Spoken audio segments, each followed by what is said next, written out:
Okay, welcome back. We just met Julie, but I'd like to reintroduce Julie. So she heads up the OSINT team for Operation Safe Escape, and she's been using her skill sets to target CSAM groups and other child exploitation, human trafficking type organizations. So Julie has a very interesting presentation for us, and I will turn it over to you, Julie. Thank you. Let me get my screen shared here for you guys and make sure that you are seeing the right screen.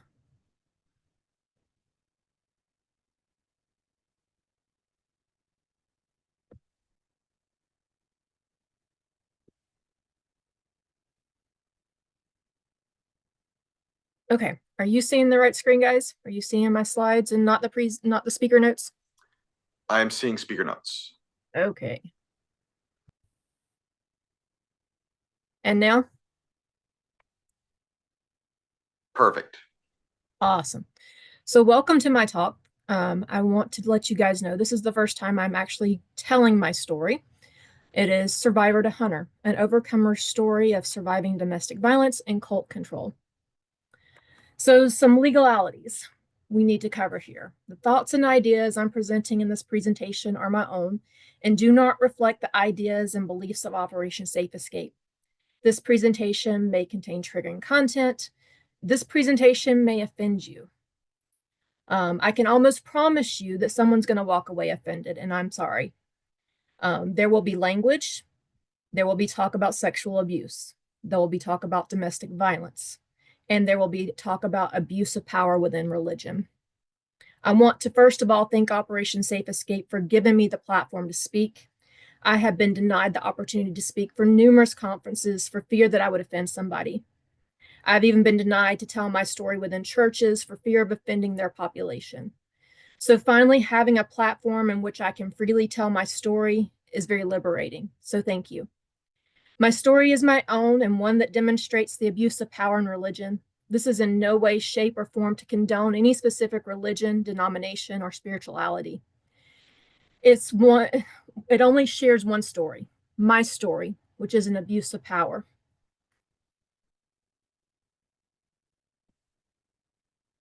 So another quick disclaimer of more of a friendly kind. I have way too many fur babies, more than will fit on this slide, so here are a few of them. I call this out to say if one of my passwords jumps in my lap or knocks over my camera, y'all just give me a minute. And I'm only halfway joking about the password part. I'm kidding. You know we all use a password manager, and I don't use my pet names as my passwords. So I was asked to come and give my story from a survivor's perspective. So I'm going to share my story with you, but I do not want you walking away from this presentation thinking about how badly Julie was treated. I hope today that by sharing my story that I can help at least one victim or at least one person to be able to identify characteristics of abuse. I want to talk to you about an alarming statistic concerning society's decline in observation skills. We'll then cover some red flags or indicators of abuse. Then as I tell my story, I'm going to task each of you to observe and identify these red flags. As I'm talking, you can note your observations in the chat, but please don't send them yet until the end. I'm asking that we hold conversation until the end.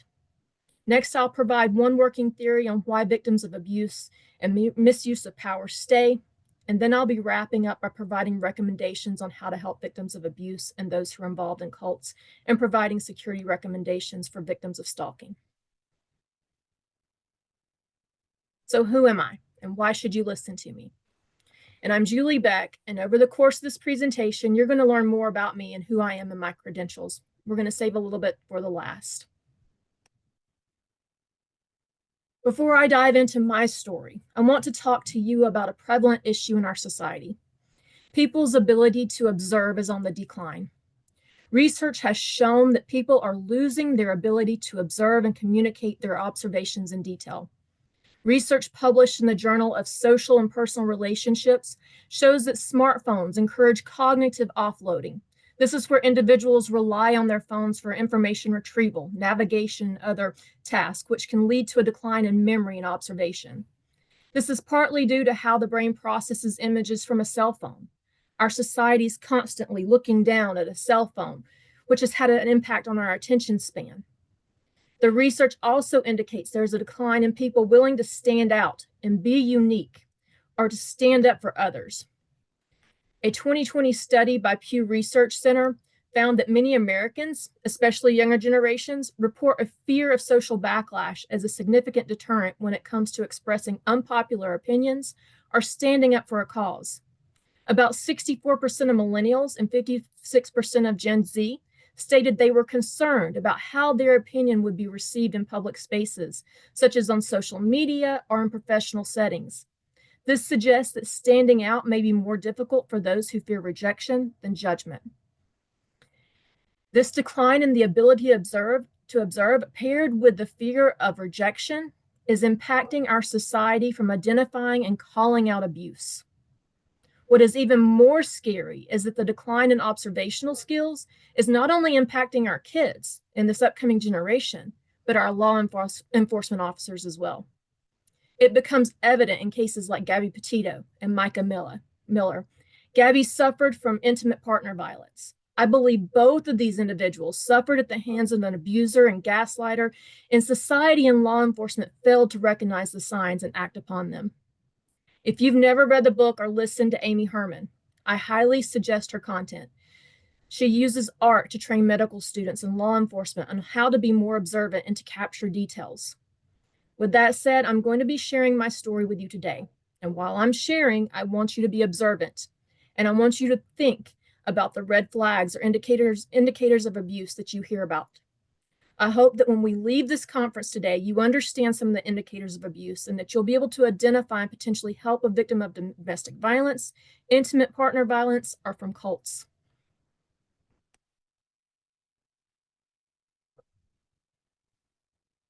So some red flags of abuse and cult involvement before we get started.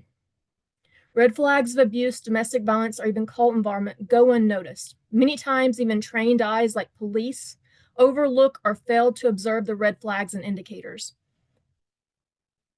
We have cases like Gabby Petito, who law enforcement failed to notice the red flags. We have cases like Micah Miller, where abuse is often overlooked because of status quo and position of power in the community. Both of these ladies became a statistic and they were failed. Our society is losing the ability to observe, and they opt to turn a blind eye to indicators for whatever reason there may be. I encourage everyone listening to me today to listen to my story and see if you can identify the indicators of abuse and cult involvement. Some of the red flags of abuse and cult involvement are isolation, coercion, overpowering and not allowing the individual to have their own voice, and the victim may be coerced or manipulated into giving up who they really are, their likes and dislikes, as they succumb to groupthink or self-preservation. Some additional red flags include what is referred to as love bombing, when an abuser gives lavish gifts or experiences. An indicator that someone's being abused could include them just not acting the same. They may not hang out with who they used to hang out with. They may appear rebellious or defensive and take up for their abuser. They may have lost interest in things they used to love. And one thing that is common with cult involvement is spiritual superiority. You may notice that the victim has an inflated sense of spiritual superiority. So now we talk about my story, my journey to freedom. And again, for anyone who may be triggered, you're free to leave at this point and I will not be offended. My story begins at the age of 2 when I abruptly began having petit mal seizures after going to a dentist. I had what they referred to as baby bottle mouth. My mom took me to the doctor after she witnessed me having a few seizures and she was unsure of what was going on. The doctors were not able to scientifically diagnose me through medical testing, but they witnessed me having a seizure in their office and they diagnosed me with epilepsy. I was put on Dilantin to try to control my seizures. The doctors informed us that I would either outgrow these seizures or they would get worse as I got older. Growing up, I didn't have too many friends. I felt like an outcast that no one wanted to have anything to do with. I would have seizures in class and the kids didn't understand them. And the kids will be kids. And they would say some pretty mean things about the girl with the spells. And so I found friendships at church. My parents took me to a church on a regular basis. And so that's where I went to find my friends. I was an avid animal lover, as I am still today. If it moved and breathed, I would try to find a way to take it home. I always had cats, dogs, birds, fish, you name it, I had it. But one dog was my best friend. His name was Roscoe. Roscoe's picture is on the slide up here. He was an American Cocker Spaniel. He showed up the day my grandfather died, and that dog always walked by my side and could pick up when I was going to have a seizure. He followed me everywhere. When I got off the school bus, the dog was waiting at the end of the driveway for me as if he knew my schedule. Roscoe was my best friend.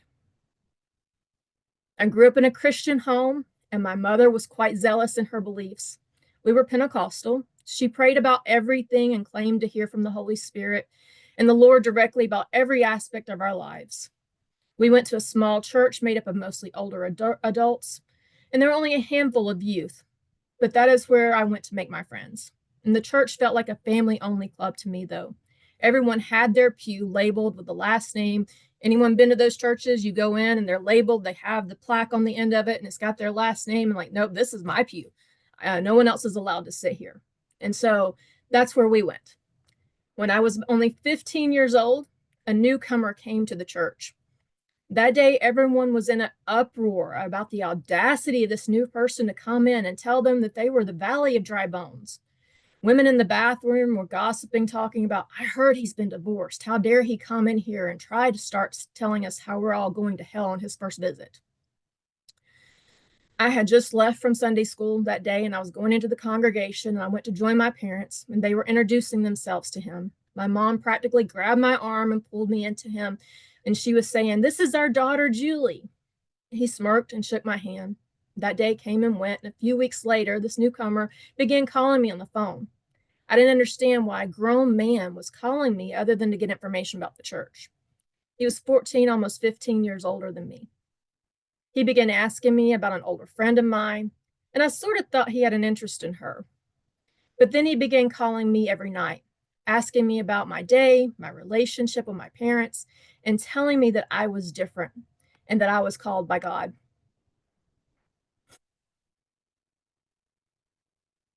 I knew all too well that I was different because I had grew up with seizures.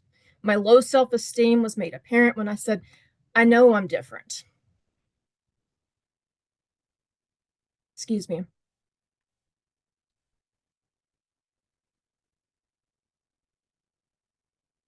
And began asking me about my relationship with my parents and questions about how my parents responded to my seizures. In response, he told me the way that they acted was not faith-based. He said, that's fear-driven. He started turning me against my parents and telling me that they were the reason I was sick because of fear, doubt, and unbelief. I started to feel myself grow angrier at my parents each day I talked to him. He started preaching to me each night and telling me I needed to set myself apart because he knew God told him that I was special and that I was called. Simultaneously, he began to turn on the charm and had a dozen roses sent to me. He bought me a cell phone where I could call him and he could call me whenever he wanted to without him having to call my house and go through my mom or my dad to speak to me. He gave me numerous gifts that were more than anything my parents could ever afford. He invited me to go to a revival one night, and my parents allowed it because it was church. While we were there, the church experienced what was referred to as the Holy Ghost and began speaking in tongues, and people were falling out in the spirit. After that service, he asked me, did God reveal anything to you? I was still of a very childlike mind, and I just said, yeah, I guess. I grew up in the church, and so I had learned just to go along with everybody in the church. I really had no clue what he was talking about, but there was just a certain things you agreed to in the church. When a brother said, "Did you feel the Lord tonight?" When you grew up in the Southern church, you just said, yes, sir, amen. And so when he got a serious look on his face, and he says, "You know it too, don't you?" He says, "God told me that you're to be my wife." I was taught to never question, God said. So I was dumbfounded and speechless, and I didn't know how to respond. Later, I went home. I was lying in my bedroom floor playing with a push ball, if anybody remembers those. I overheard my mother's conversation as she was on the phone with a friend. She says, "Pray with me, pray for Julie. God told me she would be married within the year." I was confused, but so many people were hearing from God and I wasn't. I was just going off their word.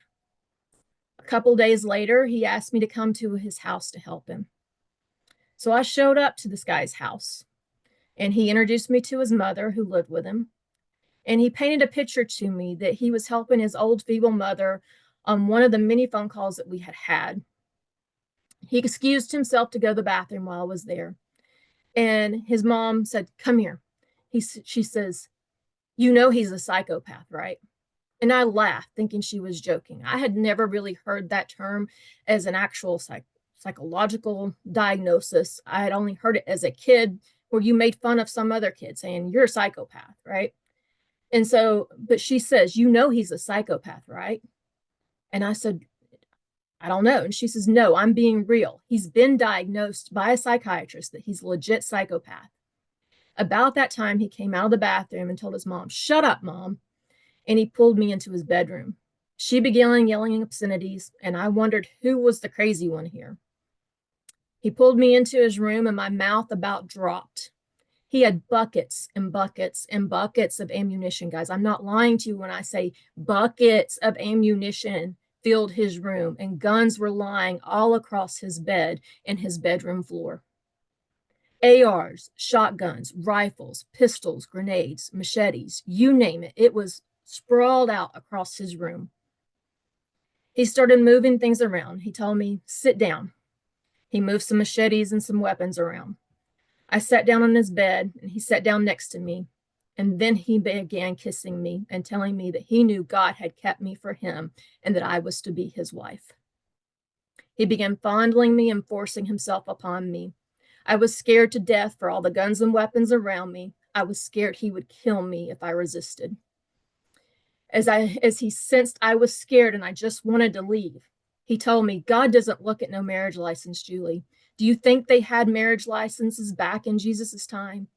He sees the commitment in our hearts. You know just as well as I do that God told us we were to be together to do a mission for him. So that means you're mine. Your body is not your own anymore, as you are my wife." He raped me that day. I felt frozen. I yelled out in pain and I told him to stop, but that sent him to a rampage, punching a hole in the wall. And then he began shouting obscenities and telling me I couldn't lead a man on like that and that I was going to hell for not doing God's wishes. He said, "Your life is about to become hell because you're not doing what God wants you to do. You can buck and fight against it all you want, but God will let everything come and attack you until you change your mind." I sat there and cried as he had his way with me and raped me several times over. I wanted to leave. I wanted to get out of the situation. I was young. I was naive. I was scared I was even pregnant. I was scared for my life. But every time I contemplated telling him that I wanted to leave from there on out, he would remind me that we were chosen. And if I wanted to be healed from my epilepsy, I needed to do what God wanted me to do. And that was to be his wife and partner in ministry. This was too much for my 15-year-old mind to comprehend. All I wanted was to be a normal person without seizures. As I continued to talk to him, he had more and more influence over me. He exerted authority when he spoke, a spiritual authority and a physical authority. He came across as a man of God and of power. He told me my parents were the reason I was sick. They were full of doubt and unbelief. Although I questioned this blame, I felt myself get angrier and angrier at my parents, and I placed blame on them for my sickness. The more he talked to me about spiritual stuff, the more confused and angry I became at my upbringing, the church, and what I had been taught. I felt like I was slowly losing bits and pieces of myself and my beliefs.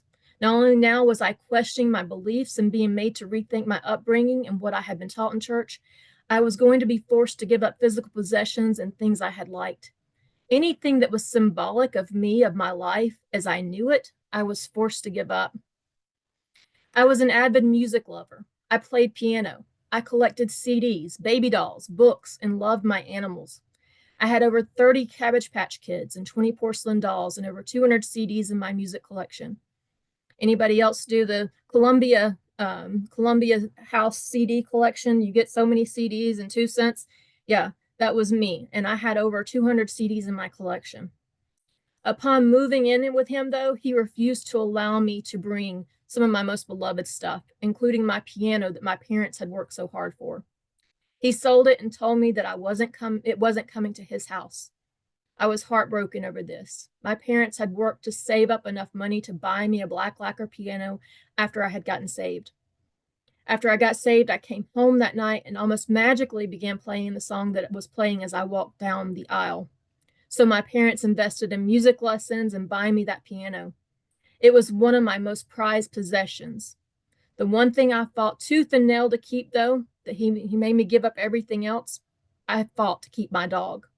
My dog was my best friend, but he hated my dog. He hauled it off numerous times and tried to dump it, but the dog would always find its way back to me. I was told that I needed to get rid of anything ungodly in my life or anything that was an idol before God. When I told him about my various doll collections and CD collections, he told me that these were idols before God and that I had to get rid of them if I wanted a healing from God. I wanted to be seizure free, so what did I do? I succumbed. He told me I needed to bring all of my collections to his house. Me, desperate for the healing and just to be normal, and having been taught to be obedient to authority and to God, I listened to him and I brought my 200 CD collection and he handed me a hammer and he told me I had to destroy them in front of him and that this is what God wanted. He then bagged up all the baby dolls I had collected over the years and made me bag them up as well, and I had to watch him as he destroyed them. This pattern of being made to give up things continued a couple years later after we were married. My parents gave me an expensive Thomas Kincaid painting. It was of an Indian tribe that had a fire in the painting. He told me it was demonic and I had to get rid of it. Without my permission, he took the painting and gave it to one of his coworkers. Anything that came from my parents, he made me get rid of. I felt like I was losing everything that made me who I was and what I valued. At the same time, I felt like I took on being someone completely different just to appease this man from his angry outburst and also because he had control over my convictions. In June of 1996, he proposed to me with a 1-carat diamond ring and a dozen roses. I was a junior in high school. Mind you, a junior in high school. Promised me that he would take better care of me than my parents did, and he would make a better life for me than my parents ever did. I didn't know how to tell my mom and dad, so I hid the ring when I went home and I made a dash for my room. Eventually, my older sister, who's 9 years older than me, pointed the ring out in front of my mom and dad. They were in shock. I became very rebellious, and the relationship with my family was disjointed as they didn't even know how to talk to me anymore. I started vocally blaming them for my sickness, basically repeating the same things he had put into my head. So they agreed to let me get married because they were scared I would run away if they didn't. We got married in November of 96, only 5 months after the engagement. I was still a junior in high school, and my husband started a ministry and began mailing out newsletters. He began prophesying that we were last day prophets of God and that the church was going to hell in a handbasket. He truly believed that we were one of the last ones on earth that knew God. He truly felt it was just him, myself, and one other individual he deemed worthy enough that was going to make it into heaven. Everyone else was going to hell. He tightened his reins on me and told me I wasn't allowed to make phone calls because it was gossiping, and gossiping wouldn't earn me my healing. I wasn't allowed to talk to anyone ungodly. So when we were out in public, or when I did get to go somewhere, I was scared to say anything for fear word would get back to him and I would suffer at his hands. His zealot ways intensified even more when he told me that the King James Version of the Bible was wrong and we had to burn our Bibles. I wasn't allowed to watch TV, listen to secular radio, read anything godly, or associate with anyone ungodly. I had a fight in me, though. I would still secretly call people on occasion, but when he found out, I was slapped in the face and given a talking to. One day he picked up the phone when a friend called me back, and he told her that if she knew what was good for me and what was for the best, she'd never call me again or else. And she did just that. I would call and call and call her, and I got no response. And he had told me that I had done something to make her mad. I never heard from her again until years later when she would tell me what he said to her. My husband continued to tell me I could be healed if I would just be holy enough. When I would have seizures, he would tell me I was demon possessed and just needed to have demons cast out. When I continued to have more seizures, he began telling me I just wanted to be sick, and that I had made friends with my demons. He'd been casting demons out of me and refusing to let me have my medications, telling me I just needed to profess my healing and use word of faith doctrine. I continued to have seizures and pass out, and he continued to perform exorcisms on me. I would drool at the mouth during a seizure, and he would claim that that was a demon. When I would go for follow-up appointments with my neurologist, he made sure to attend them with me, and I could never tell the truth about how bad my seizures truly were, as he instructed me to profess word of faith healing and tell the doctors I was fine. When I would have a seizure, I would have what they would refer to as an aura. People have different types of auras. Mine was a sick stomach in my feeling. I would have an aura, grab my stomach, and then soon after, the seizure would start. He would start commanding demons to come out of me and rebuking the devil. He would look angered and stare me in the eyes and yell in my face, "Devil, come out." I would get angry with him and tell him to help me sit down so I didn't get hurt. Instead, he would forcefully state that it was just a devil talking through me, and I was being obstinate and defiant, and that the devil was being obstinate and defiant and wouldn't come out. I never remembered what actually happened during a seizure. And so those moments leading up to one, though, was always hell, with him trying to cast demons out of me and me trying to get to safety. Following a seizure, I would just want to sleep, and I couldn't remember anything that happened during the seizure. In 1999, I ended up getting pregnant with our first child. I was 19 years old. Doctors failed to tell me that the seizure medications I was on negated any birth control. His controlling ways intensified. I wasn't allowed to eat out, and I was told I needed to maintain my physique, that a prophet's wife should look the part. I was told that we didn't have money for food. I was also told that if I wanted my dope, that I would need to get off my ass and go to work. I was only allowed to buy a few things of produce each week and maybe one pack of chicken. We had deer meat for the remainder of the time. We both hunted, and we filled our freezer full of deer meat. Anything else was considered unnecessary. He would talk about my weight and what I was eating and telling me that I needed to be fit and presentable as his wife in ministry. He wanted me to look the part, but then at night, he would belliger me and ask me why I never put on makeup or dressed up for him. He wanted to take me to Victoria's Secrets and buy me some things. He confused me, asking me to look the part of a minister's wife, but then wanted me to play the role of a slut at night. He brought home cherry home red lipstick and told me to wear it and to dress up for him, and I'd better be pretty for him when he got home. He set up house rules that he could have sex every day and whenever he wanted, but at minimum of every other day. It didn't matter if I had had a seizure that day, felt sick that day, had not slept well that night. He had his way with me. Physical fights escalated. When I wouldn't comply with his wishes, I was choked and slapped. I pretty much accepted my fate and gave up fighting because the more I fought against him, the worse the fights would get. I tried to put on a front that he didn't hurt me, and I was stoic during those fights. One day, he got so mad that I wasn't showing any emotions or responding. It infuriated him that I gave him no response. So he went outside and shot Roscoe in the head. My dog was one of the last things I had from what I referred to as my previous life. I was devastated and just broken, and I couldn't believe that he would kill my dog. While he was at work, I was supposed to be working on our ministry newsletters. Instead, I found myself trying to find my way around the internet. These were the days of AOL. I found several AOL chat rooms, and out of boredom, I began talking with a young lady about my same age. Her handle was Miss Smiley 19. We were both about 19 and 20 years old and married, and she became my only friend.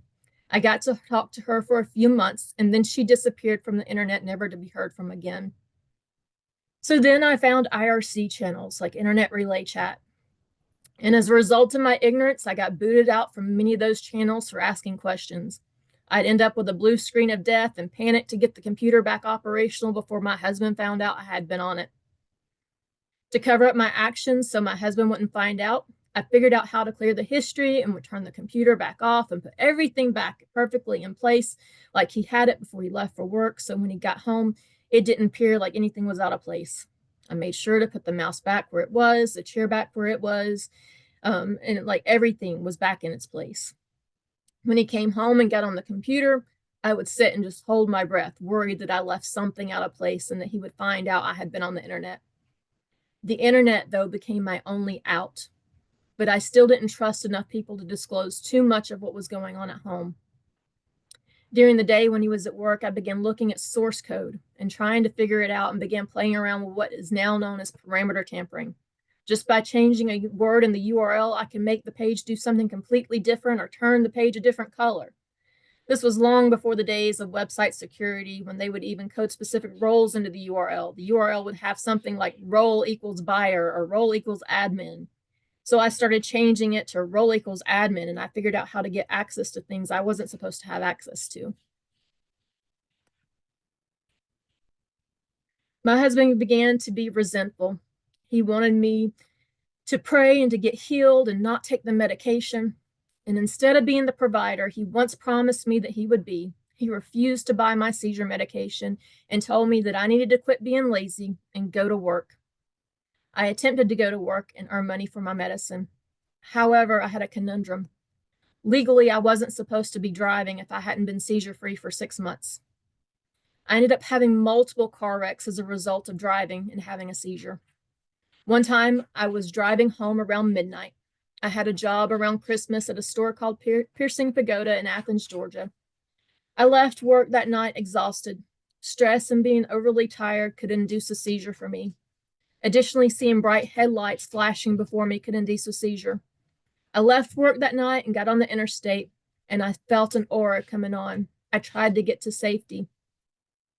Instead of getting to safety, I ended up with my foot extended on the gas pedal and my steering wheel turned to the left.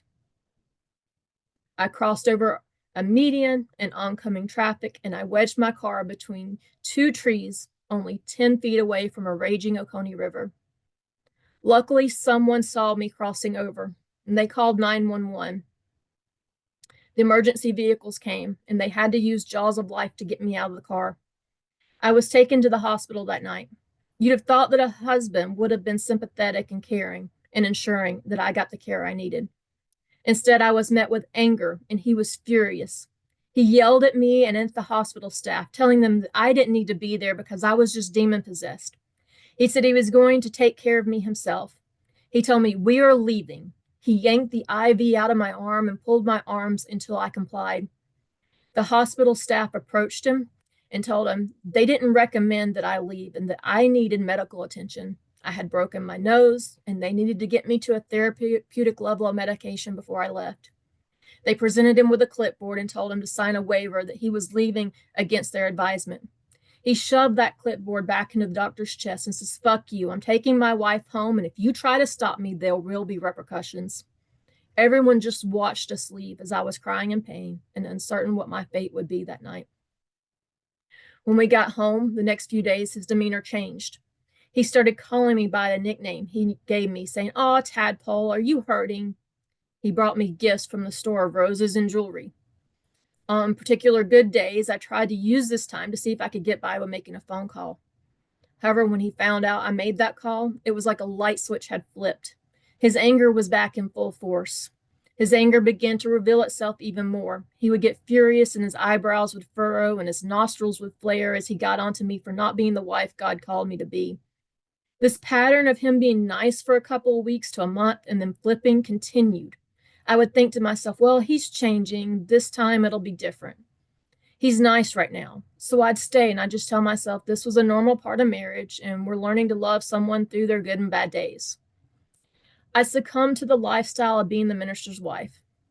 He would write the newsletters that was targeting people he recently talked to, and he wasn't passive about it. His followers would read these newsletters and realize that he was talking about them. I would get angry phone calls and letters. I tried to appease everyone he made mad. I was the peacekeeper. I tried my best to keep him happy so I didn't get slapped or have to witness his anger. There were times I tried to talk to him and I would speak on the followers' behalf. But if I defended the followers for being mad, I was punished and told I was going to hell. Tensions would escalate and I would get slapped, punched, kicked, and then he'd require me to have sex with him. Physical fights became more as he would slap me, kick me, punch me, and belittle me. We would fight over making phone calls, and he didn't want me gossiping or telling anything about our relationship. He would say things like, how is anyone going to believe and trust us as ministers of God when you're telling them all the stuff you're telling them? We would also fight over sex. I didn't want to have sex because he hurt me. He would question me, though, and he'd ask me if I had been sexually abused as a kid or if I was a lesbian because I didn't have an interest in him. He would ask me, what's wrong with you?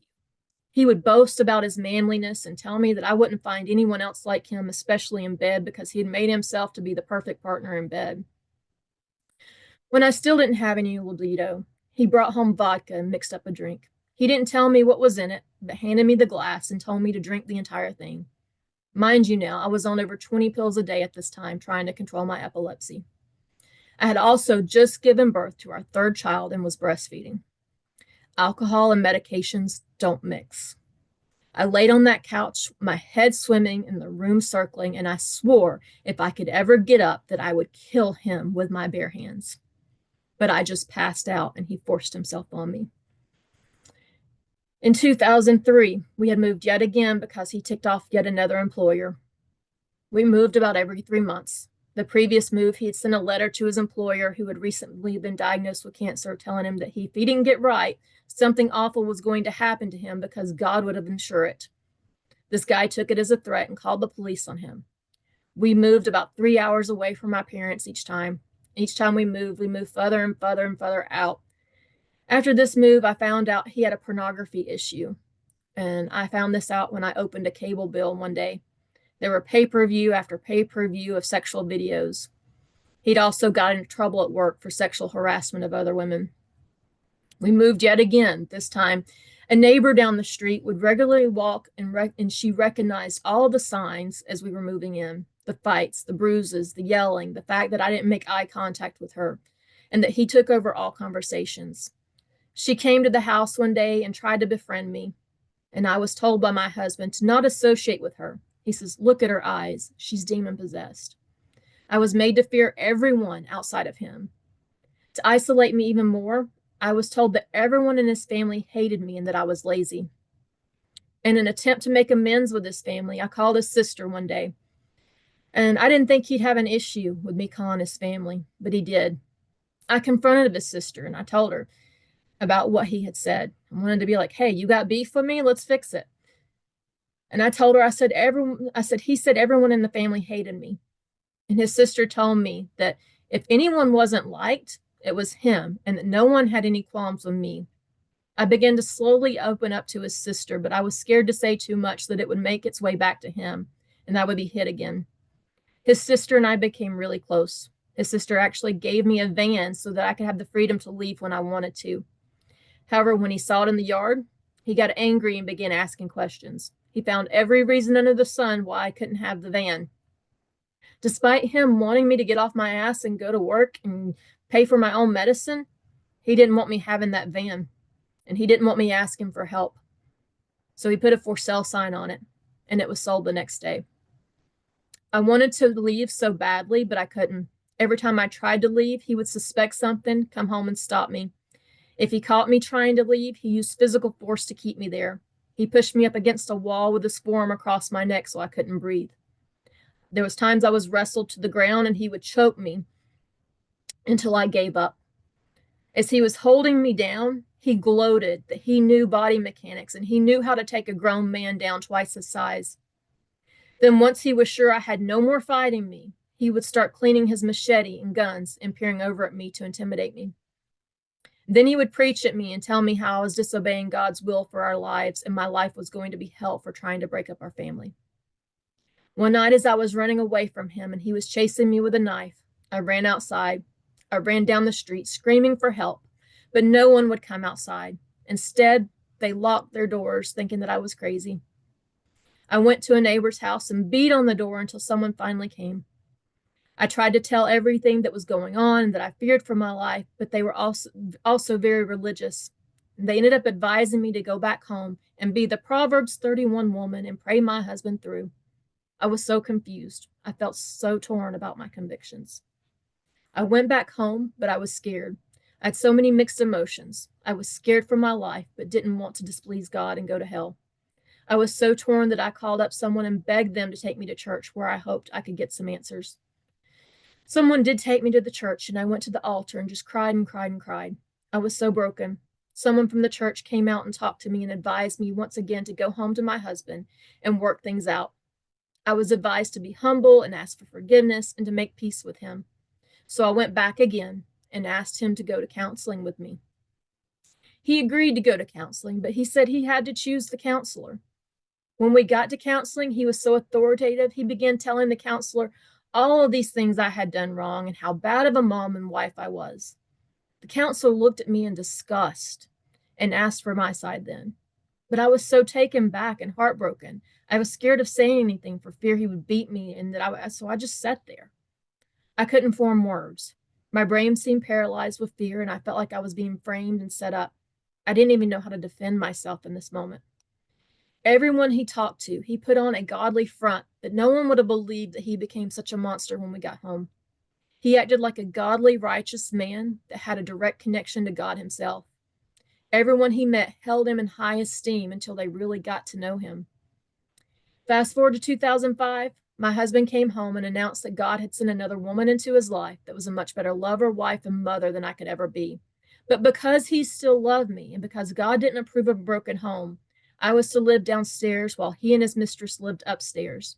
And if I tried to leave, he would ensure the courts knew about that I was an unfit mother due to my seizures, and he would ensure that I would not have a pot to piss in. That week alone, I called the police out 4 times as he slapped me, kicked me with steel-toed boots, chased me down the street with a machete and with knives. But I continued to stay. The police told me, "This isn't a game, Julie. You need to get out because we don't want the next call to be a homicide call." One day we had a heated argument, and he berated me, telling me what a horrible wife and mother I was. He spewed threats of taking the kids and never letting me see them again, and ensuring courts knew that I was an unfit mother due to my epilepsy. I loved my kids. They were my world. I would have done anything for them. After our fight, he made a phone call and then proceeded to pack the children up. He was leaving with them. I told him he was not leaving with my kids. I was doing everything in my power to get them out of the car. I pulled his tank top. He was wearing a muscle tank top that day, and I pulled it, and it left a scratch mark on him as I was trying to get him out of the driver's seat. I failed miserably, and he pushed me to the ground. He put the car in reverse, and he almost ran over me. I called the cops, and they came out. Unfortunate for me, I had already reported all of my bruises to the police that week, and he had a fresh scratch. My husband got stopped at a 4-way stop with the kids, and he told the police that I had abused him and I wouldn't let him go places and that I was crazy. The police explained since he had a fresh scratch mark, that day they had to take me to jail. So they took me to jail that day. My parents came and got me out of jail and took me home. It's worth noting that on average, victims of abuse try to leave 7 times before they finally leave for good. I tried not to answer his phone calls after I left him, but he began calling me and crying me and would come to give me a sad story that he needed me and he was about to die. He went to the hospital thinking he was experiencing a heart attack. He left me voicemail after voicemail and called me until I would answer out of anger. And he played on my emotions, and I went back. I felt out of place being at home anyway with my mom and dad, and I just wanted to go home. Home was not home anymore. Nowhere was home. My mom and dad's was not home. I felt displaced. I would leave and go back several times before I finally left for good. This is a picture of my arrest records and where I was kicked with the steel-toed boots a few days later after the bruise had healed for a little bit. When I left for good, he began stalking me and trying to find me and the kids. I filed a temporary restraining order to keep him away, but he violated it every single day. He didn't care about the law or the piece of paper. He went to my relatives' homes at 2 a.m. trying to find me. I would be riding in a car with my mom and dad, and we'd look in the rearview mirror, and he would be following us and pointing a gun at us for us to pull over. He then found where I was staying and came to the door and knocked. and my son innocently opened the door for him. As I would try to shut it, he would have more strength than me and push his way in and put his hands around my throat and threaten me that he would get rid of me and take the kids so quick if I didn't cooperate. We went to court hearing after court hearing, but because I didn't have money for an attorney, I basically had to agree to whatever he set forth. My parents didn't have the money to fight, and neither did I. In August 2005, my divorce papers finally came through. We ended up with joint custody, which meant I had to deal with him forever and ever, it felt like. He got to make my life a living hell and fight over every single things we did with the kids. I received constant email threats documenting my bad parenting and how he disagreed with any decision I made for our kids. Everything became a threat to take me to court. Despite his claims to love his kids, he abused them as well. He intimidated our daughter with machetes. He slapped her and told her she reminded him of me.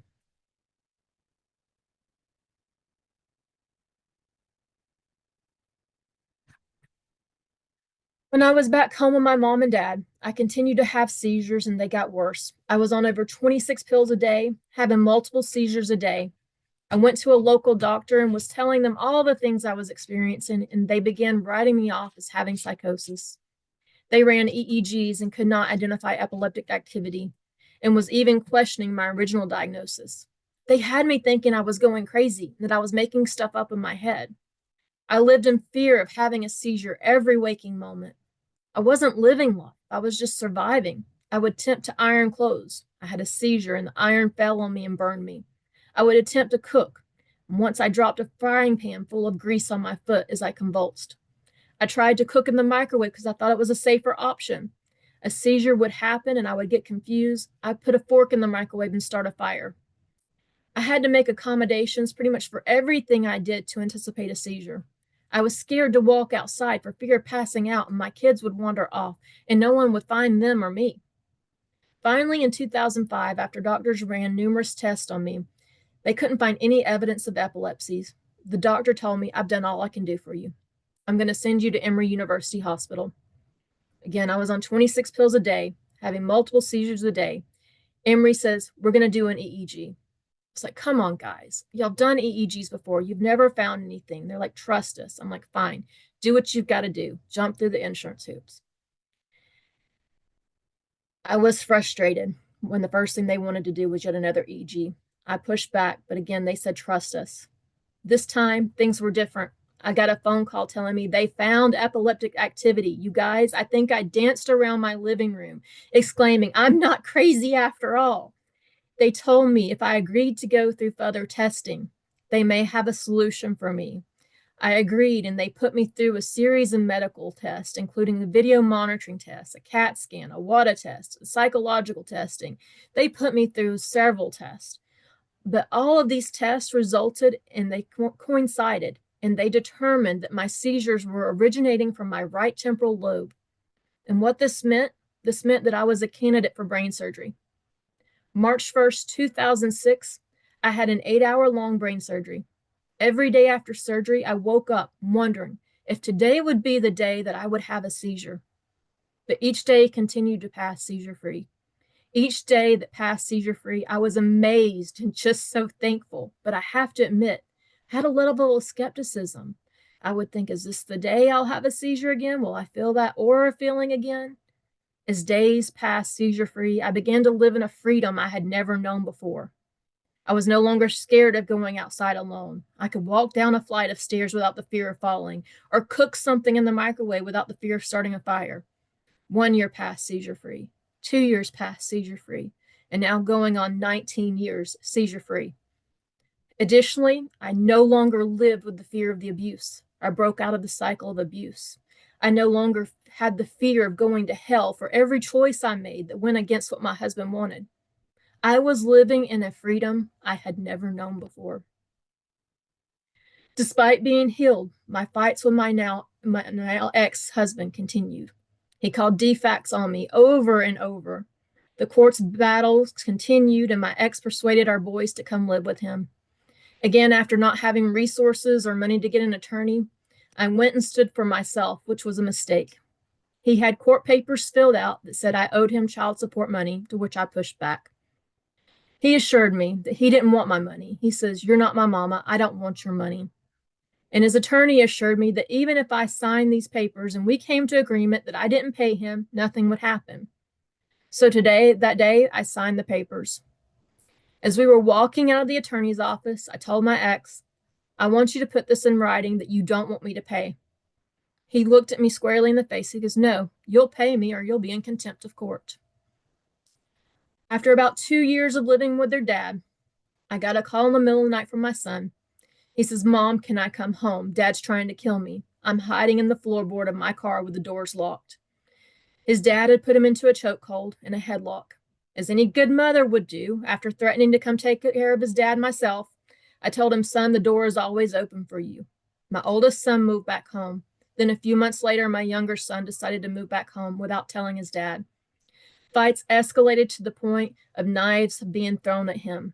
He packed up all of his stuff and he moved back home while his dad was at work without telling his dad that he was moving. This angered their dad and brought on more stalking behaviors. Their dad would come sit in our neighborhood and stake out the house from a distance. He would watch us coming and going. He would follow us when we left for town. We were always watching our backs and we lived with a heightened sense of fear. The kids blocked him from calling and wanted nothing to do with their dad. After coming back home from the abuse and undergoing brain surgery, I decided I would never be codependent on a toxic relationship again. I applied for college and got my first degree in 2008. Then I continued my education pursuits. I now have 2 master's degrees and I'm pursuing a PhD. I'm certified as an ethical hacker, certified criminal profiler, certified human trafficking investigator, and have numerous other certifications. Education became a pivotal instrument in my journey to freedom. My education instilled resilience and helped me to foster a transformation from victim to survivor and a leader in safety advocacy. Education not only ignited my personal growth, but also redefined my purpose. I was able to find volunteer opportunities that help fuel my passion and to help others. As I stated at the beginning of the presentation, I would tell my story so you would know who I am and why you should listen to me.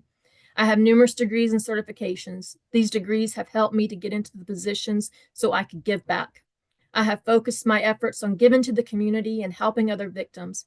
I found I'm passionate in helping victims of domestic violence, human trafficking victims, and identifying child predators online.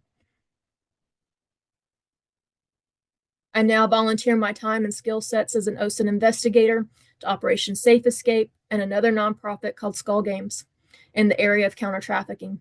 My passion is to be a change agent and to promote positive social change. The years that followed my brain surgery, I continued to be stalked and harassed by my ex. He kept me in the court system, suing me for custody of my kids. Every move we made, we were watching our backs to ensure he wasn't following us. We tried to file restraining orders and they were denied. In August 2021, when we were all in the middle of the COVID pandemic, I got a phone call. My ex had passed away suddenly from COVID-19. Upon learning of his death, I felt like a superhero who had just lost their arch nemesis. I had known nothing but fighting him my entire life. A friend told me, "The arch enemy doesn't define the superhero, the powers do. You're a badass superwoman, and maybe he helped make those superpowers appear, but he definitely didn't put them there."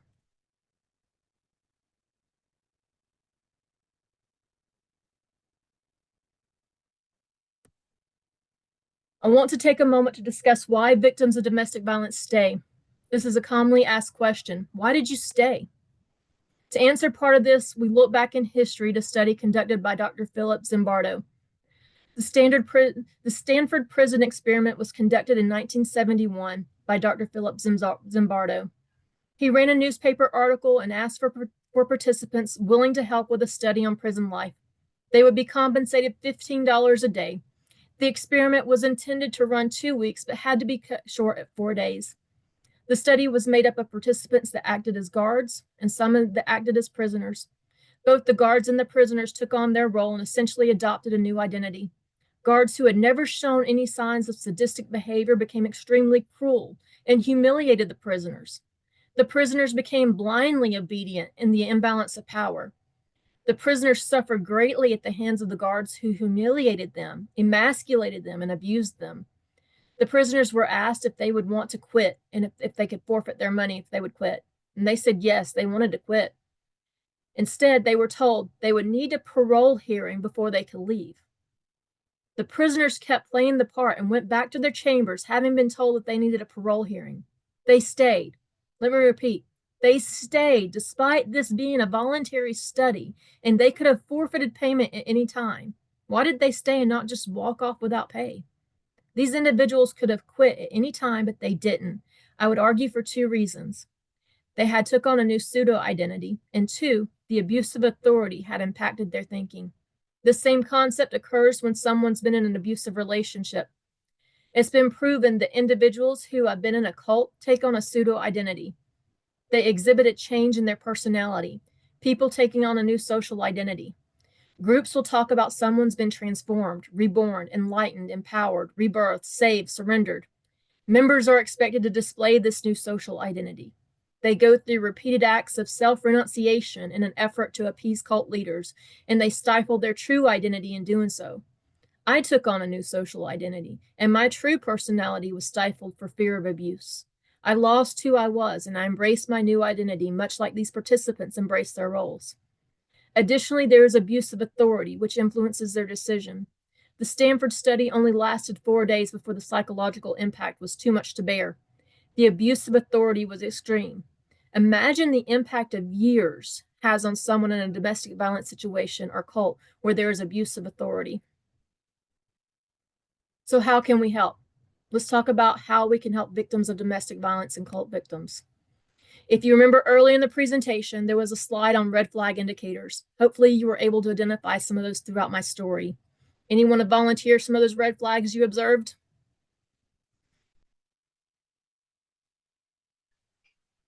Julie, I will be enabling the chat so that if anyone wants to answer that question, they can do that. So give me just a second for that. Could you please repeat the question now the chat's enabled?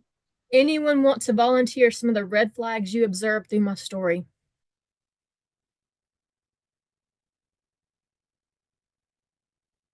And I'm not able to see the chat with my presentation in presenter mode. I'm sorry. There we go. Yes, very good. One vital thing we can do as a society is to become acutely aware of these indicators and be that person that reaches out when you see indicators of abuse. While we have made strides over the years and efforts to identify abuse and trafficking, some of the methods are not efficient. Show of hands, who's been at the airport lately, or if you're a woman at the OBGYN and they have signs up in the bathrooms, if you're a victim of abuse or trafficking, please call this number or reach out to someone for help.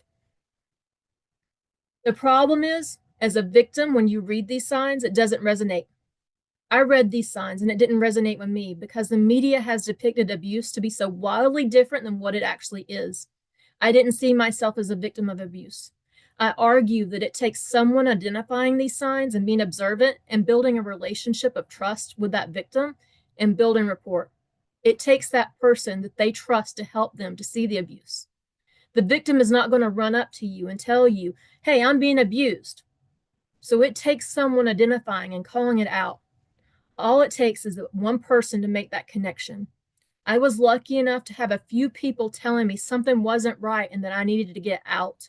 The more people that told me that, the more weight it held. And it helped me to see that what I was experiencing wasn't just normal day-to-day marriage and that it was not okay. And what I was going through was not okay. I encourage you to reach out to that neighbor that seems antisocial. I encourage you to reach out to that person that you work with that's shy. Make acquaintances with a shy girl or guy at work. You never know what they're going through at home and what they may reveal to you and trust once you've connected with them. You may just be that person who can help them escape the abuse. Some of the signs, and this is not a conclusive list by any means, is the individual's withdrawn or has an overpowering individual with them that speaks on their behalf and overrides them. They avoid eye contact or they're hesitant to speak. The individual no longer has interest in things they used to love. They have unexplained bruises, low self-esteem, or sudden changes in self-confidence, fearfulness or submissive behavior, limited access to finances, or making excuses for their partner's behavior. Some other indicators, They may have gotten involved in a cult or cult-like group. Isolation, excessive commitment to the group or person, a change in personality, of loss of interest in the things they once loved, taking on group ideology, repeating sayings from the person or group. They're extremely secretive, loss of individuality, or loss of having their own thoughts and having groupthink. They may have extreme rules they must follow to be accepted into the group. If you notice, there are a lot of parallels between signs of cult involvement and signs of abuse. Once we know someone is a victim, we should strive to build a relationship of trust with them. In parallel, we should try to help them meet their needs outlined in Maslow's hierarchy of needs. According to psychologist Abraham Maslow, human beings' physiological needs for food, water, clothing, shelter, and sleep must be satisfied in order for them to address more complex needs like mental and physical health, relationships, sobriety, long-term housing, and employment. Many victims stay because their abuser provides life necessities. For a victim of domestic violence or cult to feel that they can leave, their needs of food, shelter must be met. In most circumstances, the abuser has been providing these essentials. This leaves victims having to figure this out. Making this issue more complex, victims may be dealing with executive dysfunction due to trauma and possibly even dealing with PTSD. When someone has executive dysfunction, they might struggle with planning, organizing, initiating tasks, and regulating emotions. This can affect various aspects of life, including work, social interactions, and daily activities. So decision making will be harder for these individuals. Having basic needs met can help alleviate those concerns so they can feel confident in leaving knowing their physiological needs are met.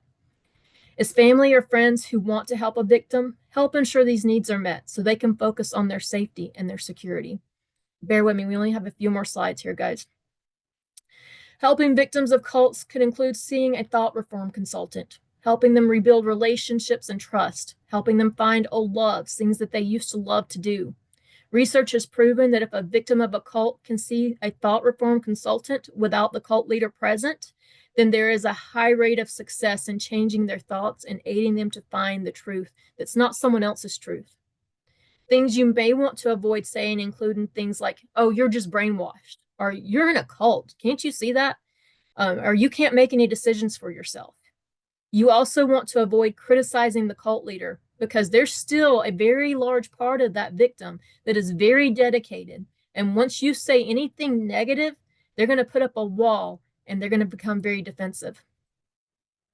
Last but not least, let's discuss securing victims of cyber stalking and physical stalking.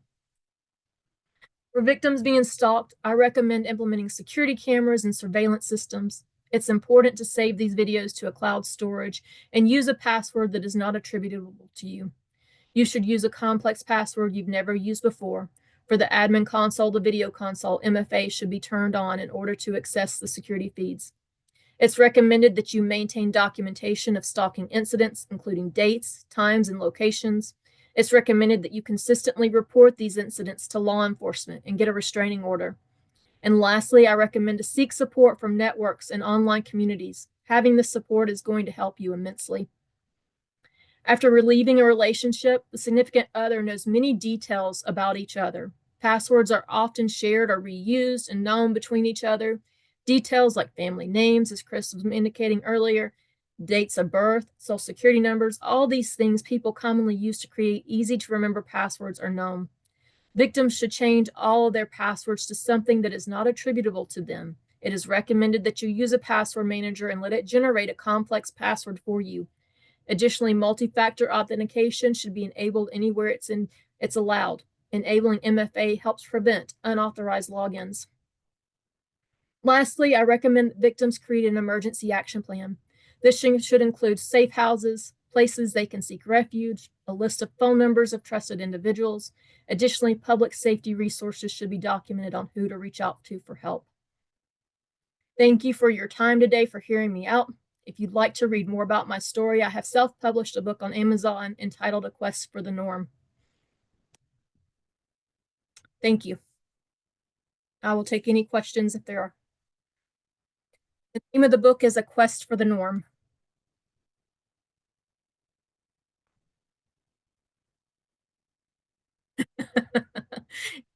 I will see if I can find some cats. I think a lot of us need some cats. That's a very powerful story. Julie, thank you for sharing it. I've had the pleasure of knowing Julie for quite some time, and that is also my first time hearing that story. So um, I appreciate knowing that there are many strong survivors out there that have a similar story, which is the terrible part, but the strength of people like Julie or the people that we many of the people we work with always inspires me. So thank you, Julie, for sharing that. Um, and I think I speak for everyone that it was a very powerful story.